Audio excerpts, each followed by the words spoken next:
verschlossenen Türen. Hier wird wieder diskutiert, wer die Kriege finanziert, egal ob's eskaliert.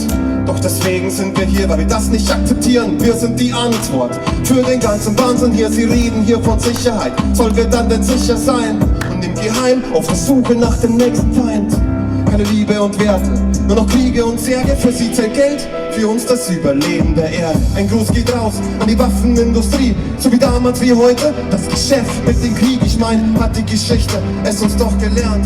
Waffengewalt ist das, was diese Kriege ernährt. Und stellt euch vor, ihr seid in Kriegsgebieten geboren, habt doch Waffen, alles Hab und Gut verloren, wie soll es enden?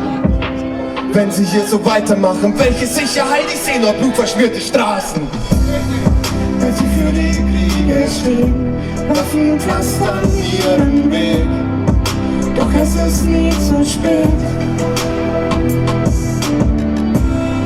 weil wir für den Frieden sind, für jeden Mensch, für jedes Kind. Und das ist unser Weg. Sicherheitskonferenz, tut mir leid, dass ich nicht lache, wenn sie sich mit Frieden brüsten. Nur um Krieg zu schaffen, nicht verhandeln, 70 Jahre, sonst wird man ja Frieden schaffen. NATO-Kriegsparaden, verdammt, wir kommen, die Tatsache. 100.000, die durch Rache starben, zuerst schießen, danach fragen, fremd, das war ein Tötungsplan. Kriegsverbrechen im Koreakrieg oder Pakistan oder die Folterung und Misshandlung von Menschen im Bagram, Afghanistan. 1 Million, die ihr Leben ließen durch den Kampf der 2 Kriegsmächte, ließ man Blut vergießen. 68 Tage Krieg, als Serbien die Bomben fielen, als die Kinder dort noch Fußball spielten. Diese vielen Taten sollte man doch auch betrachten. Wir sind für den Frieden, um diese Kriege abzuschaffen. Lasst die Friedensfahnen wehen. Kein Vergessen, es ist wahr, jeder Krieg ist ein Kriegsverbrechen. Weil sie für die Kriege stehen, Waffen pflastern ihren Weg. Doch es ist nie zu spät, weil wir für den Frieden sind, für jeden Mensch, für jedes Kind. Und das ist unser Weg. Und jetzt seid ihr dran, Leute, pass auf. Ich schreie Anti, ihr schreit Siko. Anti, Anti. Ich schrei Welt und ihr schreit Frieden. Welt, Welt. Ich schrei Anti, ihr schreit Siko. Anti, Anti. Ich schrei Frieden, ihr schreit jetzt Frieden, Frieden. Dankeschön. Mach mal einen großen Applaus an alle, die jetzt heute hier sind. Jetzt kommt auch schon der Umzinglerzug vom Bayerischen Hof. Einen großen Applaus an alle Menschen, die sich hier für den Frieden einsetzen in einer militärisch gruseligen Welt. Good afternoon, Munich. What a magnificent display of people power. Was für eine großartige Vorführung der Macht der Menschen. What a perfect response to the warmongers and arms dealers assembled in this city, that we stand here in defiance and say, no Passaran, no more. Was für ein großartiger Platz, um den Mächtigen dieser Stadt und den Kriegstreibern zu zeigen, sie kommen nicht durch, no Passaran, kein Krieg mehr. It is an outrage that as our planet burns and millions of people die of hunger and curable diseases, our so-called leaders, the enlightened ones, the ones with values, gather in this city to discuss our security. And the best that they can come up with is more war and more militarization. Also es ist eine Unverschämtheit, dass in einer Welt, wo Millionen Menschen an heilbaren Krankheiten sterben müssen, dass die sogenannten Führer dieser Welt hier, um angebliche Sicherheitsprobleme zu diskutieren, und das Ergebnis nur mehr Krieg und mehr Töten ist. If there was ever an indication of their utter incompetence, their bankruptcy and their abject failure, then this surely is it. Wenn es jemals einen Beweis gegeben hat für die bodenlose Inkompetenz und Unverschämtheit, dann ist diese Konferenz dieser Beweis. We know that they are all here. The rogues gallery of war criminals. Clinton, Blinken, Stoltenberg, already drenched in the blood of the people of Afghanistan, Iraq, Syria and Libya, and now Gaza.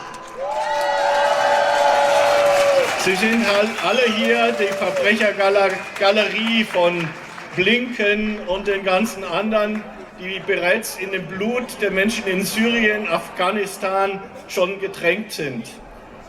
5 months of a continuous bombardment on an imprisoned civilian population, 50% of whom are children, hospitals, schools, mosques, homes, doctors, journalists, all targeted and all destroyed as the world looks on. 5 Monate lang geht ein ungnadenloses Bombardement in eine gefangene Bevölkerung. Werden Krankenhäuser, und von dieser Bevölkerung sind 50% Kinder, Krankenhäuser, Schulen, Moscheen, alle zivile Einrichtungen werden gnadenlos bombardiert.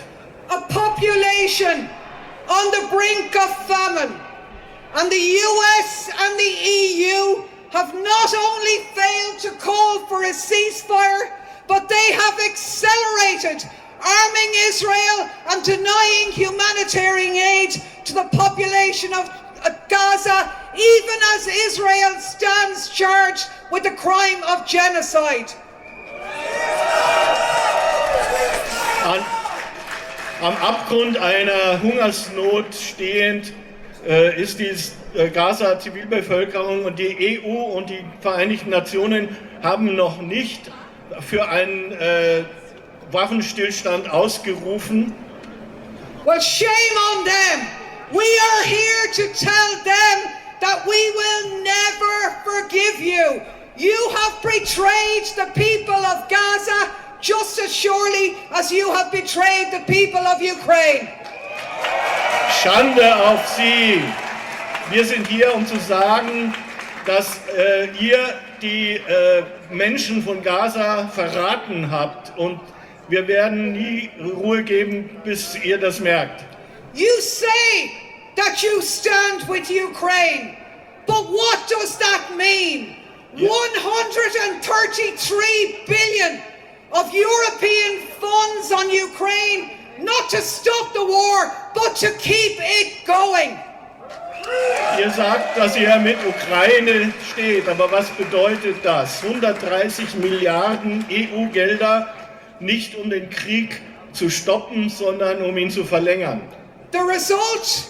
Hundreds of thousands dead, millions displaced, a cost of living crisis on the people of Europe suffering like never before. We are here to say enough, it's over.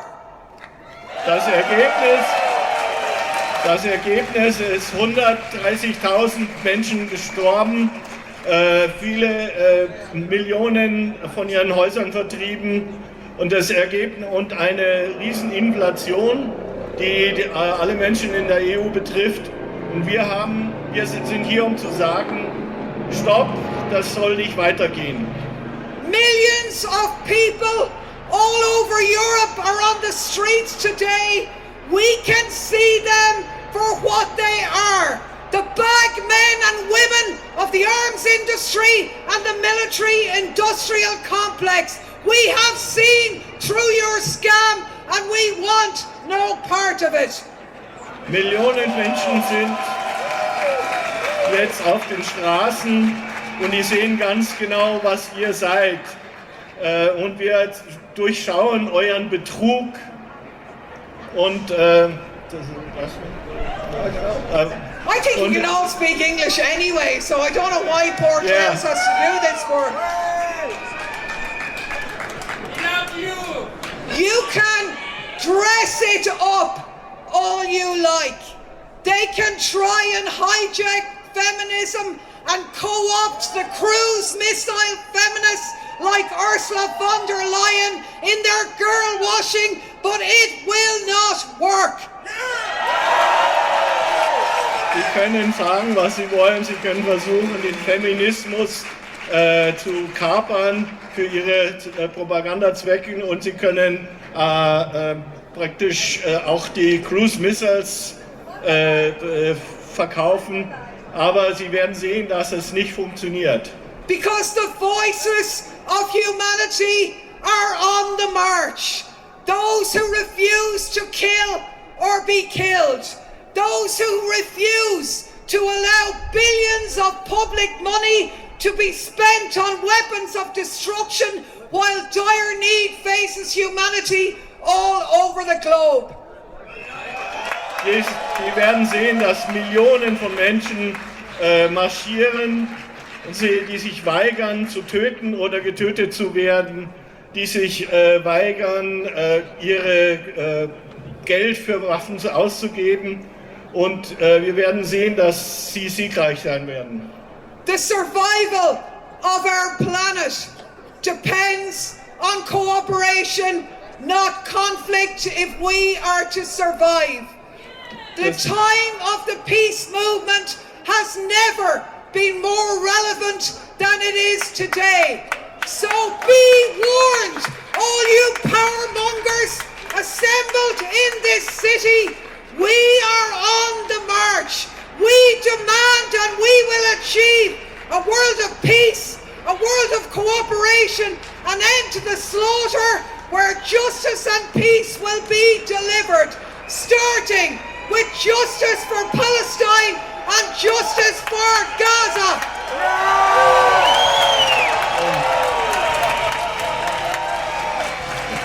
Free, free Palestine! Und zeitlang Free, free Palestine! Free, free Gaza!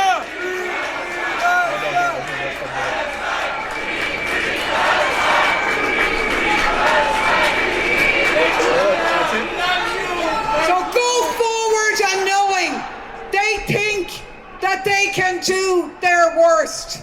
They think that they are in the ascendancy because they control the narrative in the mainstream media and they control many of the puppets in the so-called positions of power in our enlightened world. Well, we've seen through it, we're beyond it, we will not give up until we succeed. No passaran, forward to peace, forward to victory.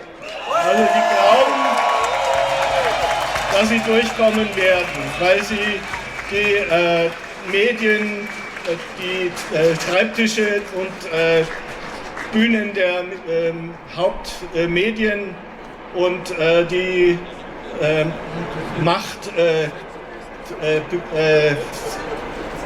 Machtpositionen der Welt kontrollieren. Aber sie werden sehen, dass wir nicht stoppen werden. Wir werden am Ende siegreich werden und no pasarán, Gerechtigkeit für Palästina, Gerechtigkeit für Gaza.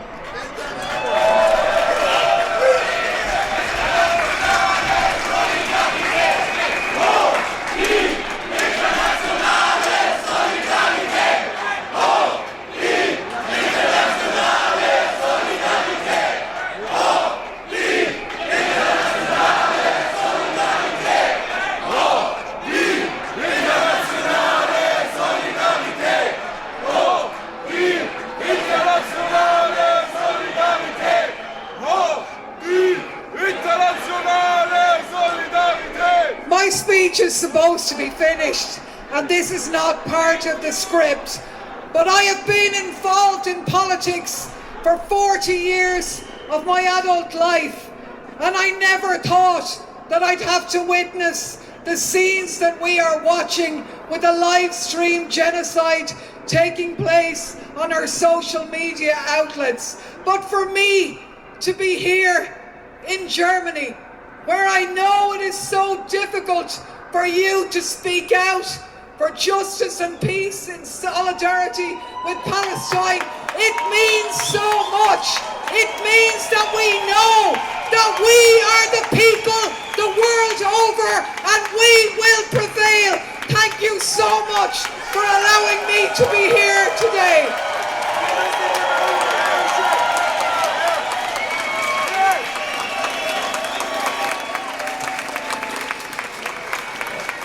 Das ist jetzt in den 40 Jahren meiner politischen Tätigkeiten, habe ich jetzt noch nie so viel Brutalität und Horror gesehen, wie in den sozialen Medien live gestreamt wird.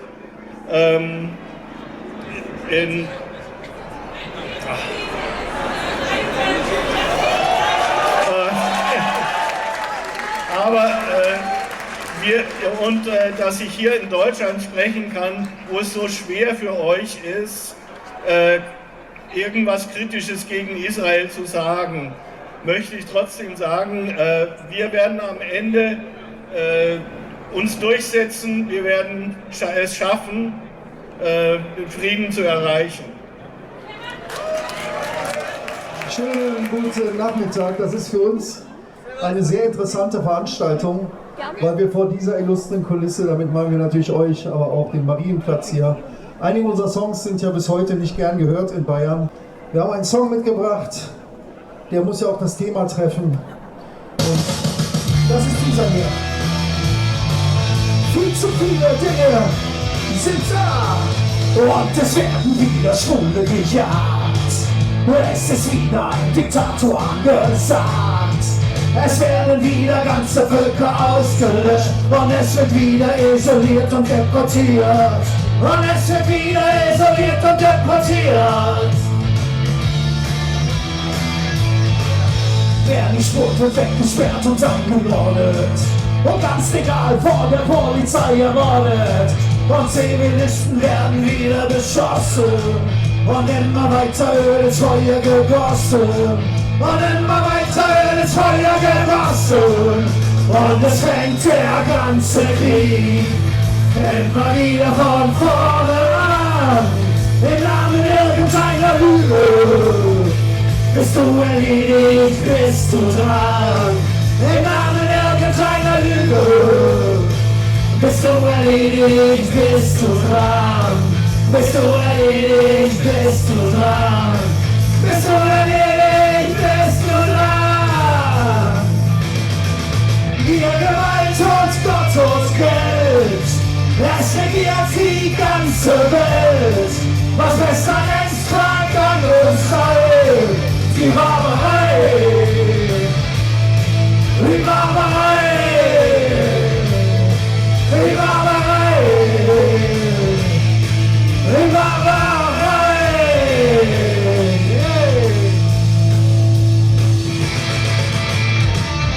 Die Veranstaltung ist übrigens um eine Stunde verlängert worden. Soll ich durchgehen? Es geht um Bodenschätze und Ressourcen. Um Geld und Bier und... Es geht um Bodenschätze und Ressourcen. Um Geld und Bier und Religion. Um Staat und Macht und um Unterdrückung. Um Herrschaft und Spekulation. Um Herrschaft und Spekulation. Wer sagt, was er denkt, wird aufgehängt. Vernunft wird der Bildfläche verdrängt. Mit Gefühl und Menschlichkeit erkaltet. Verachtet, gefoltert, gleich geschaltet. Verachtet, gefoltert, gleich geschaltet. Und es fängt der ganze Krieg immer wieder von vorne an. Im Namen irgendeiner Lüge bist du erledigt, bist du dran. Im Namen irgendeiner Lüge bist du erledigt, bist du dran. Bist du erledigt, bist du dran. Bist du erledigt, bist du dran. Wir Gewalt und Gott und Geld, es regiert die ganze Welt. was besser längst vergangen sei. Die Barbarei, die Barbarei. Hier Gemeinschafts, Platz und Geld, es regiert die ganze Welt. Was besser längst vergangen sei. Die Barbarei, die Barbarei, die Barbarei, die Barbarei. No, never, no, let it die.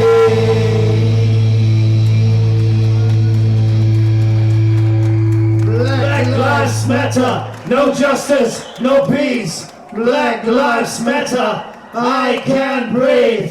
Black Lives Matter, no justice, no peace. Black Lives Matter, I can't breathe. Green and green and gold and gold, the whole world is nearly sold to a thing that never dies. It never dies. It never dies. Barbarity and gold and gold, the whole world is nearly sold to a thing that never dies. It never dies. It never dies. Barbarity. It never dies. No, never, no, let it die. Nie wieder Krieg, wir sind gleich nochmal hier. Sehr geehrte Versammelte, liebe Friedensfreundinnen und Friedensfreunde, es ehrt Sie sehr, dass Sie heute hier so zahlreich erschienen sind und damit ein Zeichen setzen für den Frieden auf der Welt, obschon es durchaus Elan und Mut braucht, um in diesen Zeiten allgegenwärtigen und allumfassenden Kriegs- und Siegsgetrommel aufzustehen und die Stimme zu erheben gegen das massenhafte Morden auf den Killing Fields dieser Welt.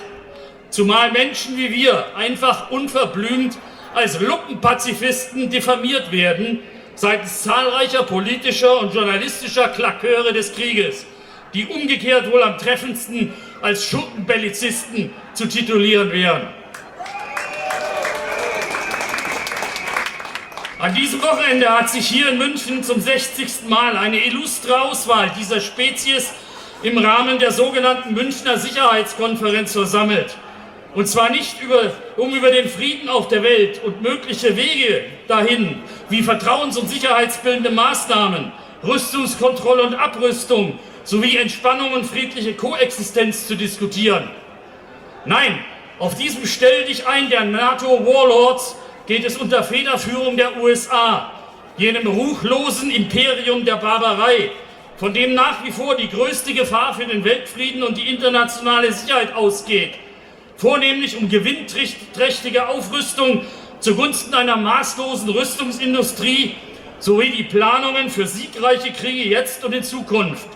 Das aktuelle strategische Konzept der NATO, verabschiedet letztes Jahr in Madrid, legt beredtes Zeugnis davon ab. Und deshalb handelt es sich bei der sogenannten Münchner Sicherheitskonferenz um eine grobe Irreführung des Publikums. Denn in Wahrheit wird hier vor den Augen der Weltöffentlichkeit eine höchst schändliche Unsicherheitskonferenz zelebriert.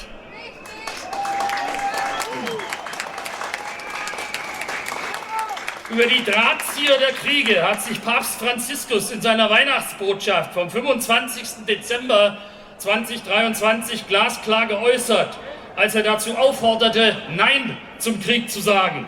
Und zwar mit Mut. Nein zu sagen zum Krieg, zu jedem Krieg, zur Logik des Krieges selbst, der eine Reise ohne Ziel, eine Niederlage ohne Sieger und ein Wahnsinn ist, für den es keine Entschuldigung gibt. Um aber Nein zum Krieg zu sagen, muss man Nein zu den Waffen sagen. Wie kann man von Frieden sprechen, wenn Produktion, Verkauf und Handel von Waffen zunehmen? Die Menschen, die keine Waffen, sondern Brot haben wollen, die sich abmühen, um über die Runden zu kommen, und um Frieden bitten, wissen nicht, wie viel öffentliches Geld für Rüstung ausgegeben wird. Doch sie sollten es wissen. Darüber soll man sprechen, darüber soll man schreiben, damit die Interessen und Gewinne bekannt werden, die die Drahtzieher der Kriege sind. Soweit der Papst. Diese vom Papst adressierten Drahtzieher der Kriege sind der Welt wohl bekannt.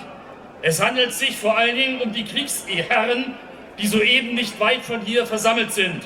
Allen voran die USA, über die der Literaturnobelpreisträger Thomas Mann in seinem Aufruf an die Europäer bereits im Jahr 1953 außerordentlich hellsichtig konstatierte, dass dieses Europa als ökonomische Kolonie, militärische Basis, Glacis zum zukünftigen Atomkreuzzug gegen Russland behandeln, als ein zwar antiquarisch interessantes und bereisenswertes Stück Erde, um dessen vollständigen Ruin man sich aber den Teufel scheren wird, wenn es um den Kampf um die Weltherrschaft geht. Das sagte Thomas Mann vor mehr als einem halben Jahrhundert. Exakt so ist heute die Lage, wie der von der NATO und der Rädelsführerschaft der USA nicht nur nicht verhinderte, sondern im Gegenteil sogar angestiftete und provozierte Angriffskrieg der russländischen Föderation gegen die Ukraine schlagend beweist. Es war der amtierende NATO-Generalsekretär Jens Stoltenberg höchstpersönlich, der diesen Umstand im März 2022 bestätigte, als er zu Protokoll war. Zitat Stoltenberg: Man muss bedenken, dass seit der illegalen Annexion der Krim 2014 die NATO-Alliierten Zehntausende von ukrainischen Soldaten geschult haben, die jetzt an der Front stehen. Und wir haben sie ausgerüstet. Die ukrainische Armee ist jetzt wesentlich stärker, viel besser ausgerüstet als 2014. Darüber hinaus brüstete sich Stoltenberg offen damit, dass die NATO jegliches Angebot Russlands zu einer Konfliktlösung auf diplomatischem Wege brüsk abgelehnt und dadurch maßgeblich zur Entfesselung des Krieges in der Ukraine beigetragen habe. Stoltenberg sagte, Hintergrund war, was Präsident Putin im Herbst 2021 erklärte und tatsächlich einen Vertragsentwurf geschickt hat, den die NATO unterzeichnen sollte, mit dem Versprechen, dass es keine weitere NATO-Erweiterung gebe. Und das war eine Vorbedingung dafür, nicht in die Ukraine einzumarschieren. Das haben wir natürlich nicht unterschrieben. Also zog er in den Krieg, um die NATO, mehr NATO in der Nähe seiner Grenzen zu verhindern. Es mag erstaunlich wirken, aber mitunter lassen die Drahtzieher der Kriege doch tatsächlich ihre Maske fallen und machen sich, warum auch immer, ehrlich. Angesichts der überwältigenden Faktenlage bleibt hinsichtlich der Frage nach den Drahtziehern des Krieges in der Ukraine nur ein einziger möglicher Befund, nämlich ohne NATO kein Krieg in der Ukraine und ohne NATO-Osterweiterung keine russischen Truppen in der Ukraine.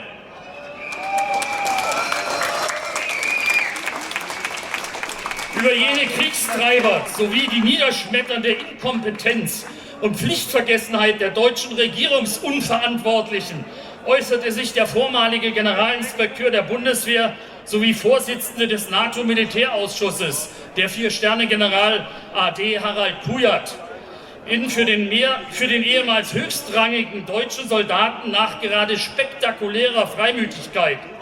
Er sagte, das ganze Problem ist, dass wir spätestens seit dem letzten Regierungswechsel hier in Deutschland Leute an der Spitze des Landes haben, die, sagen wir einfach, dass diese Leute aufgrund ihrer Inkompetenz und Ignoranz Fehler machen.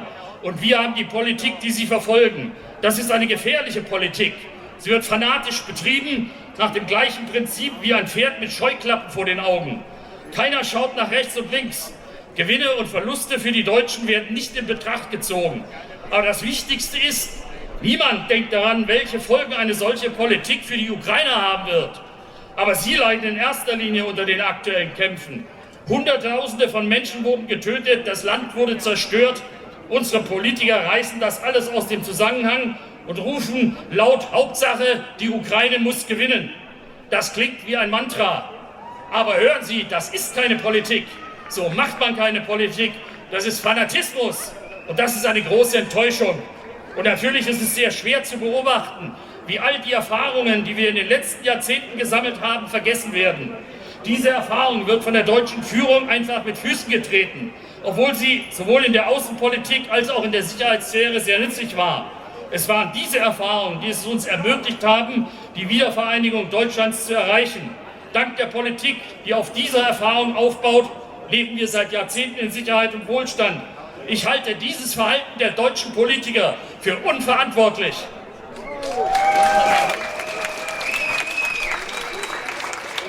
Sowohl für die kriegsgebeutelte Ukraine als auch für eine fürderhin unabdingbare europäische Sicherheitsarchitektur verheißt dies nichts Gutes. Die für eine Neugestaltung letztere essentielle Prämisse brachte der Direktor des UN Sustainable Development Solutions Networks, der US-amerikanische Professor Jeffrey David Sachs, auf den Punkt, indem er die Vereinigten Staaten von Amerika als für den Krieg in der Ukraine hauptverantwortliche Imperialmacht mit den Worten adressierte, Zitat, der Krieg in der Ukraine kann und wird aufhören, wenn die USA endlich ihre Bemühungen um eine Ausweitung der NATO auf die Ukraine einstellen und stattdessen direkt mit Russland über dringende Fragen der gegenseitigen Sicherheit verhandeln, einschließlich einer erneuten Diplomatie zur nuklearen Abrüstung.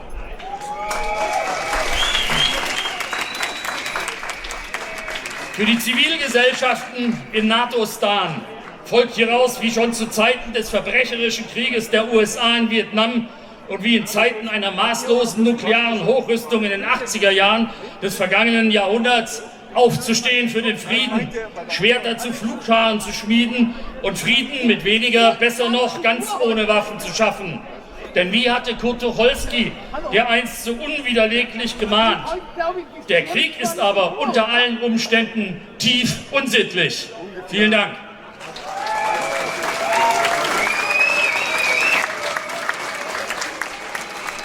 Guten Abend, Munich. Hello. As we were walking here, there was this other demonstration for Ukraine with Ukrainian flags, and I saw a NATO flag. Did you see that NATO flag? My goodness. I was thinking, do these people realize who Putin thanks every day in his prayers? Who is the best friend of Vladimir Putin? Joe Biden. Because it is Joe Biden that promised to take Putin to an international criminal court that the United States do not recognize. And by doing so, giving Putin the green light for a never-ending war and for convincing the Russian people that they have to fight against the Americans in Ukraine. So, if you really want to continue the war that Putin is driving forever, you have to support Biden. Now, tell me, who is Biden's best friend? Vladimir Putin. Because Vladimir Putin gives him the best argument so that people don't vote for Trump. And the best argument for the never-ending war, which enriches Texan natural gas and oil producers who are selling you natural gas because you're not buying it from Russia. Putin and Biden are the best friends. They may not like each other, but they need one another. Who created Putin? NATO. NATO created Putin with their support of the killing of 250,000 people in Chechnya. Remember in 2001? They supported him. They created the monster. Monsters are hugging each other and dancing together. If you were Putin, if you were Zelensky, if you were Biden, if you were Netanyahu, what would your worst nightmare be? What would your nightmare be if you're Netanyahu or Biden? Peace. Because peace would mean that you're becoming politically bankrupt, and at the same time that the people who support you, the arms industry, the weapons producers, they will become bankrupt.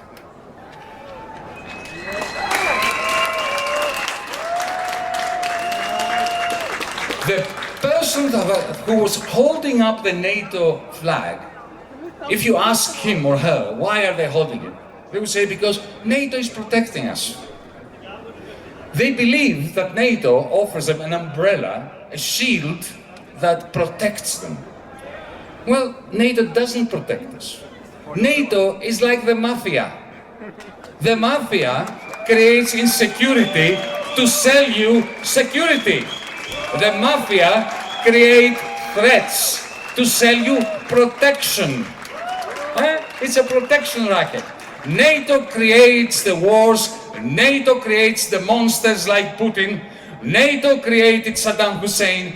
They create all the monsters with which then to justify their own monstrosities and the fact that we, Europeans, have become their slaves, their vassals. There is no such thing as Europe. We are a colony of the United States of America. We are a colony of the oil producers, of the fossil fuel industry, of the banking sector, of Wall Street, of the Frankfurt bankers, of the European Central Bank. We together, Germans, Greeks, Italians, Irish, we are all together their slaves. This is why it's so important that you're here today.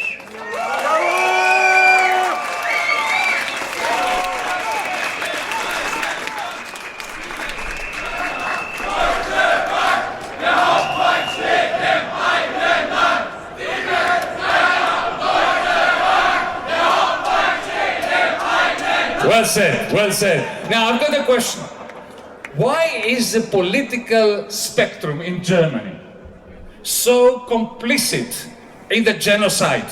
Why are they so complicit in the wars? Why do they keep saying yes, whether they are the CDU, the CSU, the FDP, even on parts of the left, definitely the SPD, definitely the Greens?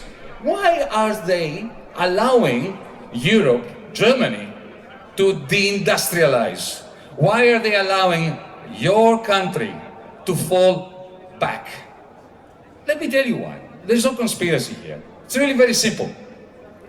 If you own Mercedes-Benz, you really want to sell your cars to the United States of America. If the United States of America has a big deficit, because of that deficit, they buy everything German industry, Chinese industry, Japanese industry produce, and they pay them with dollars. And what does Mercedes-Benz do with the dollars? They take them to Wall Street and they invest in America. Who is their constituency? Who do they care about? Not you, not the people of Germany. They care about Wall Street. They care about Washington. They care about Biden. We are a colony with the complicity of our own political class. This is why it is important that you are here.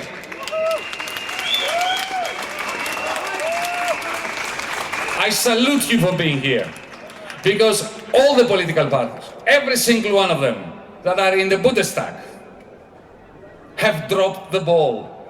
They have let Germany down. The people of Germany, the people of Greece, the people of France have been let down by our political system.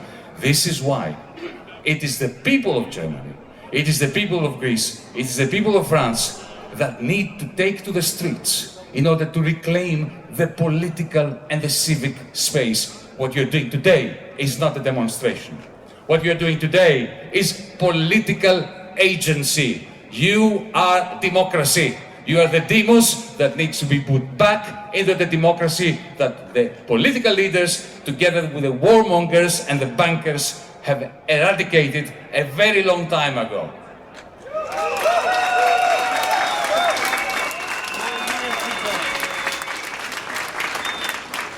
Friends, comrades, I cannot possibly believe that today in this fine city there is a conference on security by the people selling insecurity and armaments, and that we have this discussion in the media, on television, about our security in Germany or in Greece and our prosperity. I can't sleep at night. I cannot think of my prosperity when we have 15,000 children that are injured without known relatives in Gaza. This is not a possibility for any ethical person to sleep at night and to talk about our security, when insecurity, inhumanity, illegitimacy is the order of the day in the land of Israel, in the land of Palestine.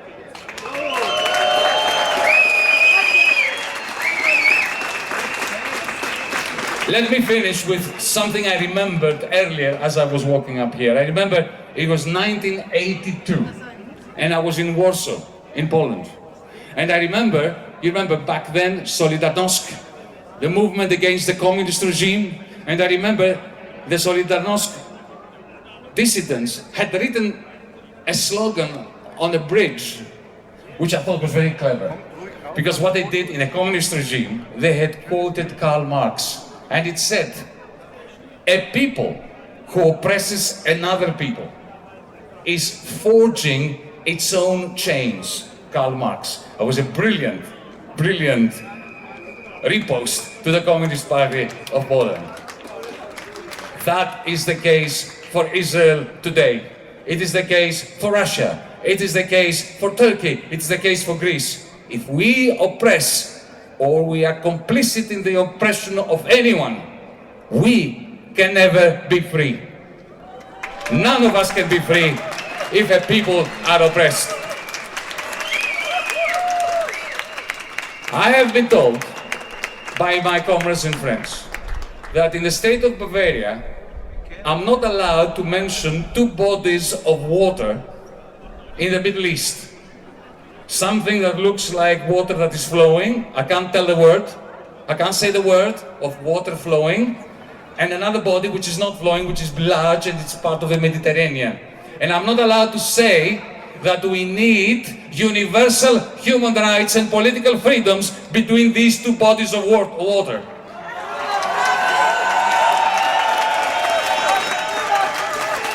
So let us all proclaim the need to fight for universal freedoms and universal human rights between every body of water in Israel and in Palestine. Let us together rage, rage and rage again for the dying of the light in Palestine, in Munich, in Holland, in everywhere there are people who are breathing and living. Let us rage, let us rise up against the dying of humanism. Carpe diem.